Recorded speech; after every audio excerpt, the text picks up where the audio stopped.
भारत के दो पड़ोसी देश श्रीलंका और नेपाल, जिसमें श्रीलंका अपनी आज़ादी के बाद अब तक की सबसे खराब वित्तीय संकट से जूझ रहा है और कमोबेश नेपाल की अर्थव्यवस्था का भी हाल ऐसा ही है। चालू वित्त वर्ष में नेपाल का विदेशी मुद्रा भंडार लगभग $9 बिलियन शेष बचा है, जो सिर्फ 6 से 7 महीने के आयात के लिए पर्याप्त है। पड़ोसी देशों के इस हालात को देखने के बाद आपके मन में ये सवाल जरूर खड़ा होता होगा कि दुनिया की छठी सबसे बड़ी अर्थव्यवस्था वाले देश भारत का आर्थिक स्वास्थ्य कैसा है। आर्थिक सर्वे बताता है कि भारत पर विदेशी कर्जा लगभग $571 बिलियन है, जो भारत के जीडीपी का 20.2% है। इसमें $468.8 बिलियन लॉन्ग टर्म लोन है, जबकि $102.5 बिलियन शॉर्ट टर्म लोन है। और ये आंकड़े बताते हैं कि भारत के ऊपर तात्कालिक तौर पर कोई कर्जा चुकाने का दबाव नहीं है, जो एक उभरती अर्थव्यवस्था के लिए अच्छा संकेत है।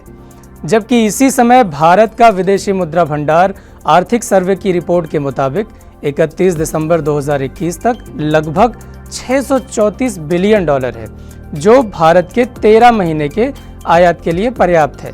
वहीं बात भारत में विदेशी निवेश यानी एफडीआई की करें तो वर्ष 2020-21 के आंकड़ों के मुताबिक भारत में कुल प्रत्यक्ष विदेशी निवेश लगभग $82 बिलियन का रहा, जो 2019 और 20 में लगभग $74 बिलियन था। वहीं अगर 2021 और 22 की बात करें तो भारत ने $417 बिलियन का एक्सपोर्ट किया, जो अब तक का सबसे ज्यादा है। इस वित्तीय वर्ष में $610 बिलियन का आयात भी किया गया। भारत सरकार ने अगले 10 वर्षों में एक्सपोर्ट को बढ़ाकर $1 ट्रिलियन करने का लक्ष्य रखा है। मेक इन इंडिया प्रोजेक्ट के तहत भारत में स्टार्टअप इकोसिस्टम को मजबूत किया जा रहा है। आपको बता दें कि स्टार्टअप के मामले में भारत यूके को पछाड़कर तीसरे स्थान पर है। मौजूदा समय में भारत के पास 100 यूनिकॉर्न कंपनियां हैं। यूनिकॉर्न कंपनियां वो कंपनियां होती हैं जिनका वैल्यूएशन $1 बिलियन है। स्टार्टअप के मामले में भारत से ऊपर अमेरिका और चीन है। मौजूदा समय में भारत की अर्थव्यवस्था में स्टार्टअप की तेजी अगर इसी गति से बरकरार रही तो 2030 तक चीन को पछाड़कर भारत दूसरे स्थान पर पहुंच जाएगा। भारत में कर राजस्व में भी सुधार किया जा रहा है, जैसे कारपोरेट टैक्स में कमी, जीएसटी जैसे सुधार, और इन सब के लिए भारत के लेबर सेक्टर में सुधार किया जा रहा है, जिससे कई पुराने कानूनों को हटाकर 4 नए लेबर कोड बना दिए गए।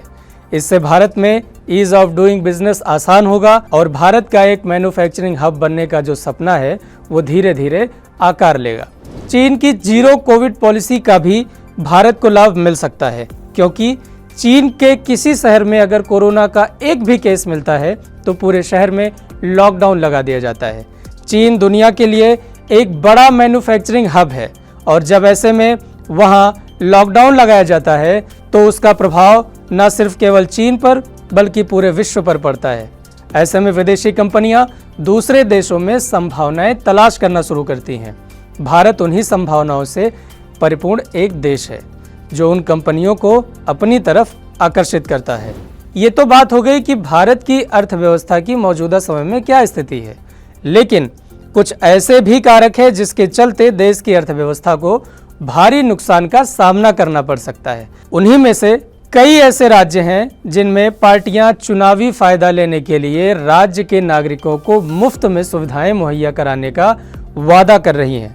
उदाहरण के तौर पर उसी राज्य की बात करते हैं जहां मुफ्त सुविधाएं चुनाव में एक बड़ा मुद्दा रही, यानी पंजाब। यह राज्य बड़े आर्थिक संकट से गुजर रहा है। आंकड़ों के मुताबिक राज्य का कर्जा जीडीपी का 53% है और ये अन्य राज्यों के मुकाबले सबसे ज्यादा है। इस राज्य पर 3 लाख करोड़ का कर्जा है और इसका मतलब इस राज्य में हर एक व्यक्ति पर करीब 1 लाख रुपए का कर्जा है। हाल ही में पंजाब में आम आदमी पार्टी की सरकार बनी और इस सरकार ने 300 यूनिट मुफ्त बिजली देने का वादा किया। इसके इतर हिमाचल प्रदेश में भी चुनाव होने वाले हैं। यहाँ पर बीजेपी ने भी चुनाव जीतने के लिए मुफ्त बिजली, पानी की सुविधाएं देने की घोषणा की है। पंजाब और हिमाचल सिर्फ एक उदाहरण है।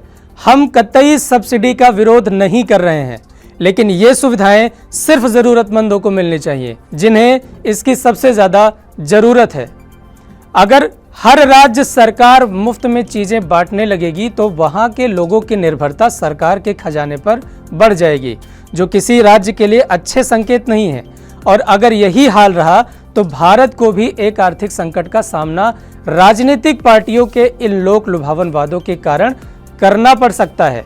इसके अलावा देश के अंदर सामाजिक धार्मिक स्थिरता भी महत्वपूर्ण है।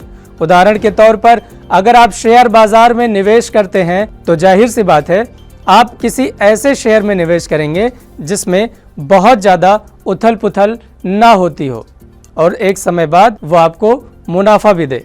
इसी तरह विदेशों से भारत में निवेश करने वाली कंपनियां भी ये देखती हैं कि उस देश में कहीं लंबे समय तक हिंसा तो नहीं हो रही है, और अगर हो रही है तो उनके व्यापार करने के भरोसे में कमी आती है, जिसका नतीजा ये निकलता है कि वो अपना व्यापार उस देश से समेटकर वापस चली जाती हैं। उदाहरण के तौर पर पाकिस्तान, अफगानिस्तान जैसे देशों में विदेशी निवेश न होने के पीछे यहाँ की आंतरिक अस्थिरता सबसे बड़ा कारण है।